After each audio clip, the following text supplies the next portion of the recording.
All right, this time let's tackle number 6. Recall that the definition of continuous functions at a point are when the limit, both the left hand and the right hand limit at that point exists, are equal to each other, and equals the function evaluated at that point. So if some function as x approached n from the left was approaching this y value, whatever it is, and as the function approached n from the right, it was also approaching that y value. And if the function is defined right there, and also the same y value, so if the limit exists and it's equal to the function there, then it's continuous. So we need to force that to be true here for answer A. Let's find the values of A and B such that this is true. Here's what that would look like. F is defined piecewise, and we know it's continuous, except when we get to this boundary at 2, when it becomes defined differently. So we need them to be connected. We need these functions' output to be exactly equal to each other right at that boundary when x is 2. And then when x gets to 5, we'll need the function to be equal to each other at 5. We'll set those equations up equal to each other and everything will fall into place for part A. All right, so when x is 2, we have a times x squared plus x minus b equals a times x plus b. That simplifies to 2a minus 2b is negative 2. Next, let's force the function to be nice and smooth as we hit that boundary point of x equals 5. So a times 5 plus b will equal 2a times 5 minus 7. X is 5, so a times x plus b is equal to 2a times x minus 7, which results in this equation, negative 5a plus b is negative 7. So we have our system. Both of these have to be true. So let's solve for a and b. Let's go ahead and multiply this bottom equation times 2, and then we'll add it to this equation, and the negative 2b and 2b will cancel out. And when we add, we get negative 8a plus 0 is equal to negative 16. So nicely, a is equal to 2.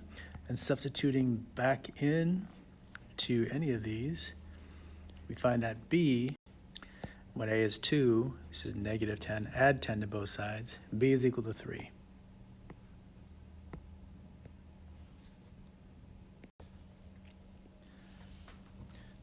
For ease of answering A, B, and C, let's now go ahead and plug these values for A and B into these expressions.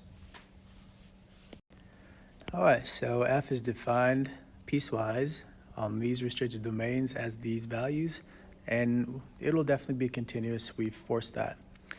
All right, so we're done with A. Now we can do B and C. As x approaches 3, which restricted domain are we in? This one. So we will be using this function. Doing direct substitution as x approaches 3. This goes right in there. 2 times 3 plus 3, which is 9. All right, what about part C? Well, if we just do direct substitution, f of 1 as x approaches, since x is approaching 1, f of 1 will be 2 times 1 plus 1, which is 3 minus 3, which is 0. And as x approaches 1, the bottom is approaching 0. So clearly, we just need to factor f of x. And that factors very simply into 2x. Almost certainly there's going to be an x minus 1 factor in there. First times first is 2x squared, check. We'll have a minus 1 factor in there.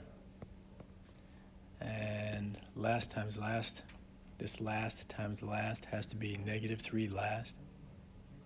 So that'll be a positive 3. Do a quick check here. First times first is 2x squared, yes. For the last term, last times last is a negative 3, yes.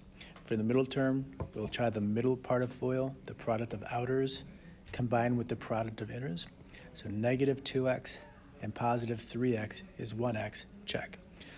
So you can see that we have a removable discontinuity at x equals 1, and we can evaluate this limit by crossing off those common factors and doing direct substitution.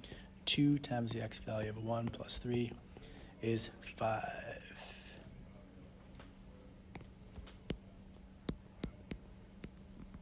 All right, well, I hope that helps make number 6 crystal clear. If you have any other questions, please don't hesitate to send a video explainer request email or message in Google Classroom.